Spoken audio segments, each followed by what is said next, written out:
Hi, I'm Anna Denton-Jones of Refreshing Law Limited, and this is the first video of 2019. So Happy New Year to everybody. Today's topic is vicarious liability, which can be something that we sometimes forget about a little bit. Essentially, what vicarious liability means is that the employer is fixed by law with the responsibility for something that the employee has done.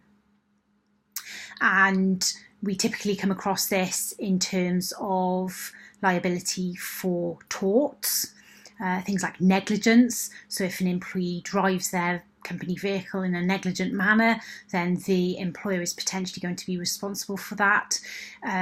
But also we see it in terms of things like the equalities legislation. If an employee were to harass a colleague in the workplace, then the employer is potentially going to be deemed to be liable for that unless they can show they've got the defence of having taken all reasonable steps to prevent that harassment from going on in the workplace. So why does the law pin this responsibility on the employer? Largely, it's a policy decision of the law to say, well, who's got the deeper pockets? If somebody has been the victim of something, something's gone wrong, and they need to blame, who is most likely to be able to pay in relation to that issue. And that's one of the reasons why over the 20 years or so that I've been doing this, we've seen a real width or increase in the breadth of coverage of this vicarious liability concept to employers, often because, of course, the employer can put in place insurance that's going to cover them for the acts and omissions of their staff. The law is also saying that the employer is the one with control. So if the employer has set somebody about doing a particular task and the way they do it is dangerous, for example, then the employer is going to have the blame for that. So there's a big element in the test of the extent to which the employer has control over what the employee is doing. Quite often the employee is doing something on behalf of the employer, so they're carrying out their duties as an employee on behalf of that engaging organisation. So that's another reason why the law will pin the responsibility on the employer. In terms of the width of coverage of the concept of vicarious liability, I mentioned that throughout my career it seemed to have been growing and growing and growing, and that has continued. So often the employer can be pinned with liability from somewhat unexpected sources. So classic example is often given of the employee who was a bouncer at a nightclub and got into an altercation with a client or guest at the club and went home and got a knife and later on stabbed the member of the public. Now, obviously, the employer wouldn't expect that to happen. They probably hadn't drafted that into any risk assessments that they'd done, but the law nevertheless pinned responsibility on them as it was an act carried out in the course of employment is the language that's used. Another example in more recent years took place in a petrol station, again, where a member of staff who was supposed to be taking payment for sales of petrol left the building and attacked somebody on the petrol forecourt. Again, the employer is unlikely to have expected that to happen, but nevertheless it did happen with that sort of close connection, if you like, with that person's employment.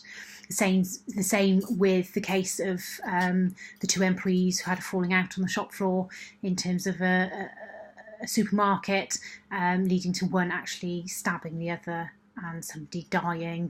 The most recent example of this width is shown in the case of Barclays Bank, where they employed the services of a doctor to conduct pre-employment medicals.